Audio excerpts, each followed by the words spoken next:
Ok, hello mọi người. Chào mừng mọi người quay lại với channel của mình. Hôm nay mình mới mua đồ chơi mới.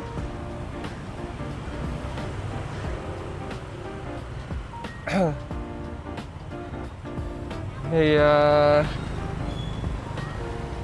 trước khi nói về cái đồ chơi mới đó, thì hôm nay mình sẽ đi lái xế hộp. Và mình sẽ chạy đi lấy xế hộp nha.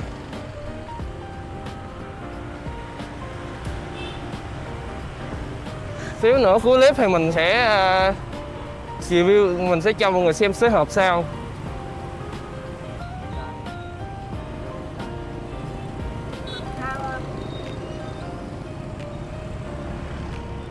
Nói về cái đồ chơi mới của mình thì hôm nay mình đang quay với lại một con mic mới mua, để một con mic Gojet S25,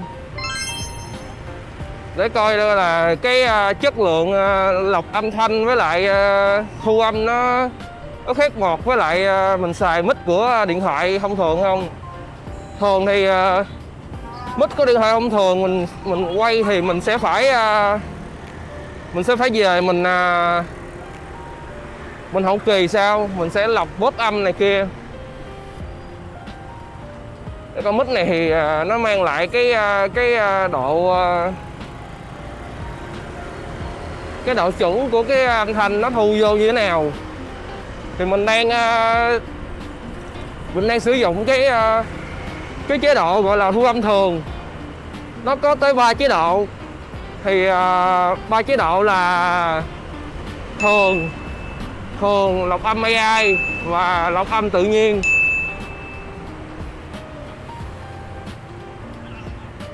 Thì như mọi người đang nghe là chế độ thường.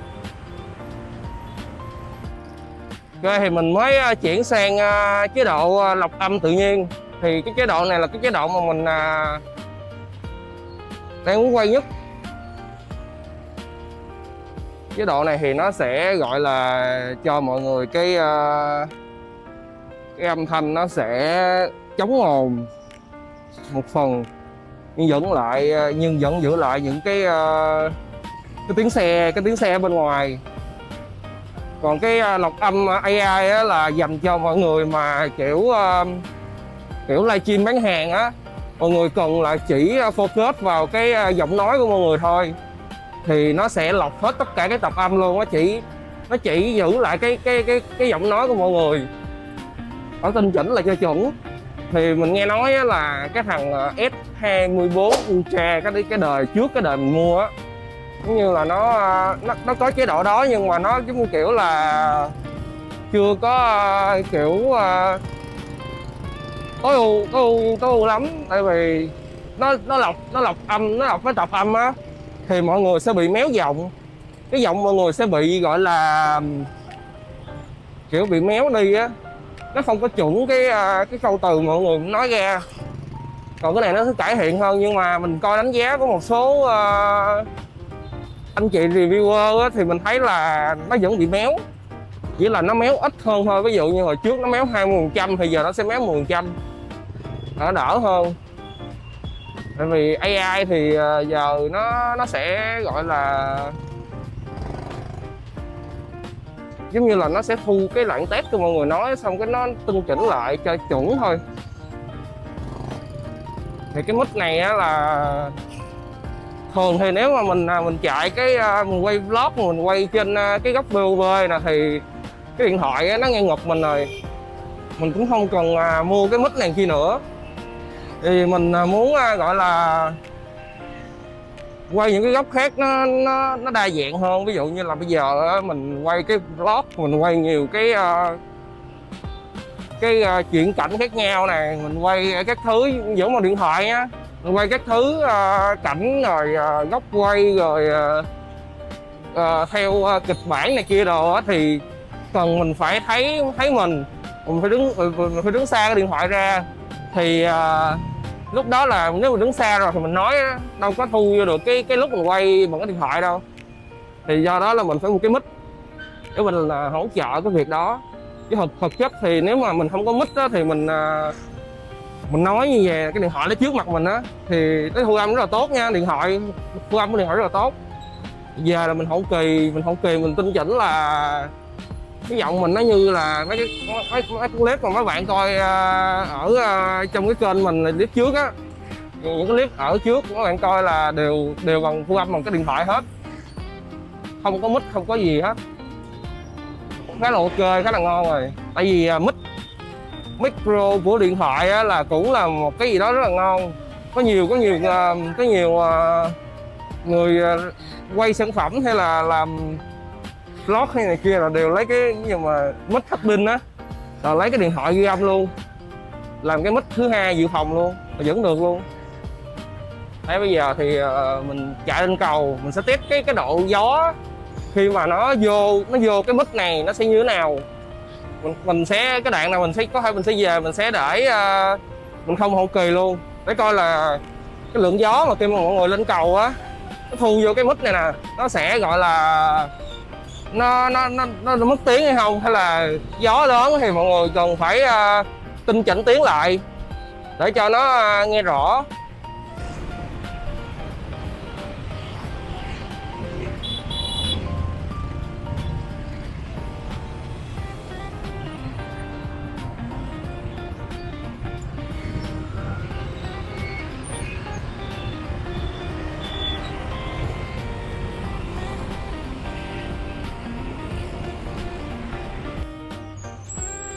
Thường tại vì nếu mà khi mọi người mua mấy cái mic này nè thì như là các hãng, như là theo mình biết á, thì mình biết một hãng là DJI và hãng Gojet này thì có mình biết hai loại mic, nhưng mà DJI thì nó dành riêng cho cái hệ sinh thái của nó mọi người sẽ mua kèm theo với camera action cam á, thì nó sẽ gọi là kết hợp với lại cái DJI của hãng đó luôn, cái mic hãng đó luôn, để nó có cái độ thu âm chất lượng hơn. Còn nếu mình xài DJI mà mình nghe mọi người nói là xài chung với một cái điện thoại hay là một hãng khác á, thì cái lượng âm thanh, cái chất lượng âm thanh nó đem lại nó không có bằng khi mà mọi người xài chung vào sinh thái, giống như là iPhone vậy đó, giống như là Apple vậy đó, thì mọi người xài chung vào sinh thái thì nó sẽ cho mọi người nhiều cái tính năng này kia hơn. Thằng DJI cũng vậy, đứng trên vai người khổng lồ. Không biết đúng hay là không biết thằng nào cũng là khổng lồ hay sao, nhưng mà thấy hàng đó giống nhau thì cho nên là mình chọn mình chọn mua cái Gojet này. Tại vì mình cũng chưa có nhu cầu chuyển sang action cam cho lắm. Tại vì mình không có là chuyên về làm vlog, hay là mình không có chuyên về đi quay nhiều, đi quay mấy cái daily vlog hay là mấy cái routine hàng ngày thôi.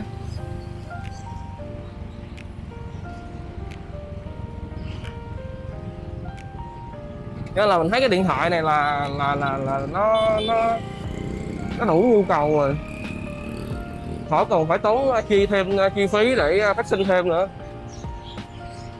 Khi nào mà có phát sinh thêm thì mình sẽ tính tới cái chuyện gọi là mua action cam, thì chắc là phải mua cái mic kia rồi, DJI mic rồi.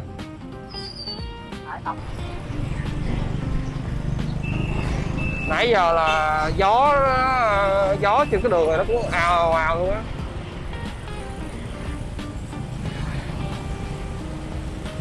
Để coi là về cái chất lượng âm thanh đưa như thế nào. Xăng nay lên 27.000 rồi, cũng còn có 2 cục rồi. Chạy nay ngày mai chắc đổ á, ngày mai phải đổ, mai làm giờ phải đổ. Với trời mai làm giờ giảm đi.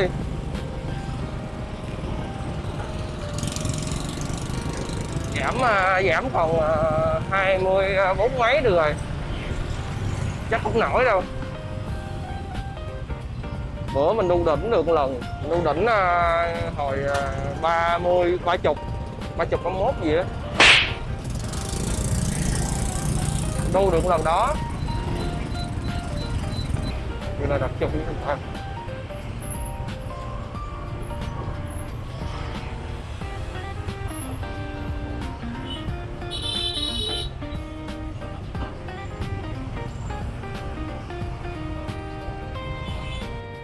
Anh Ráp nãy chưa lớn đấy, chạy Ráp mà chạy thấp dữ ấy.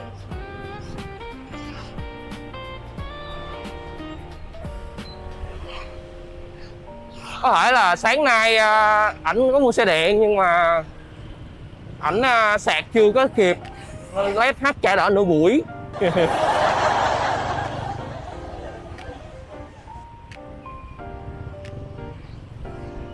Giờ xe điện mọi người mua cũng phải 40 triệu, mua mấy chiếc mà rẻ rẻ xài nó thời gian nó xuống nhanh lắm.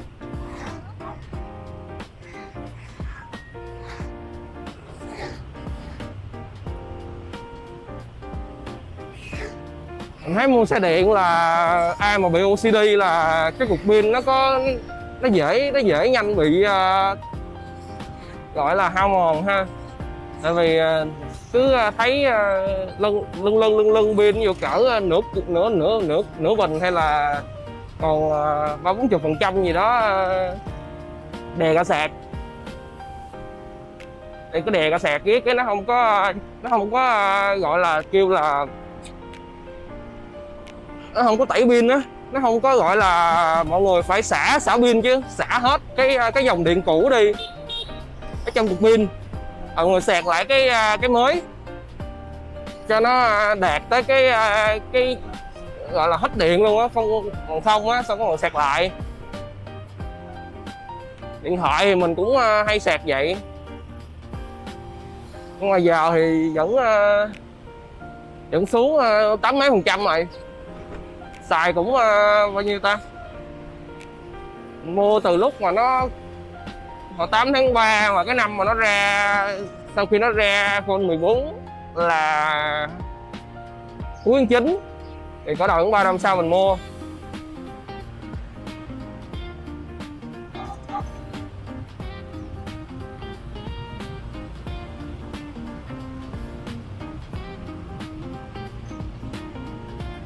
Rồi cái đoạn đường này là với lại cái đoạn đầu vô cổng Quân Nghiệp Tân Thuận á, với đoạn này nè là người ta bán đồ ăn nhiều lắm luôn.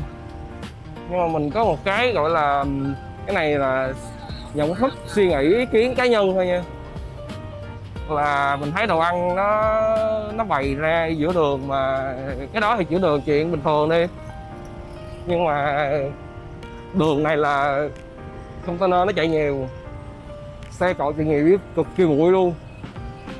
Đường Nguyễn Văn Linh ngoài đó với đường trên đây nè là gọi là cực kỳ bụi luôn. Mà vẫn còn nghĩ đâu kìa.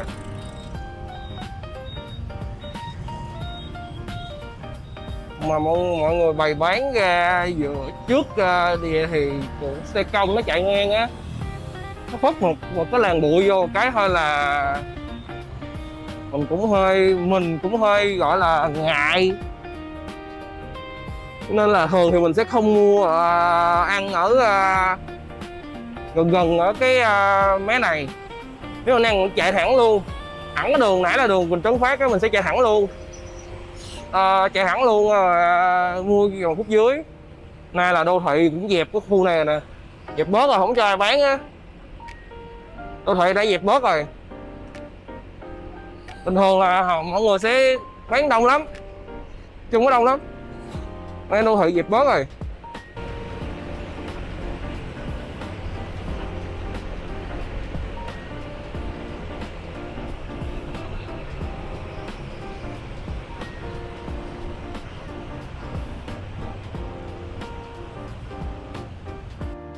Ok, thì tới chỗ làm rồi thì mình sẽ cho mọi người xem xế hộp hôm nay mình sẽ lái.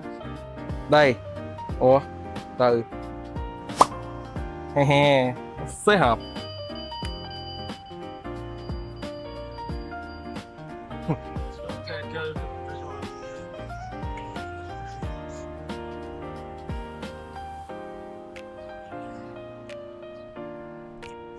Coi như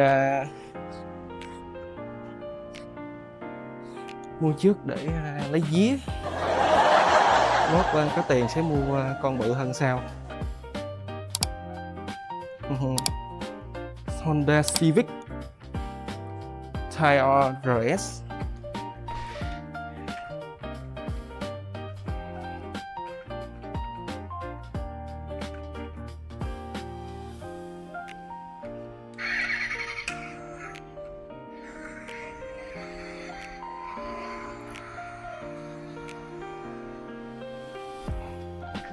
Ok, thì mọi người, hẹn mọi người ở clip sau nhé. Mọi người đã theo dõi.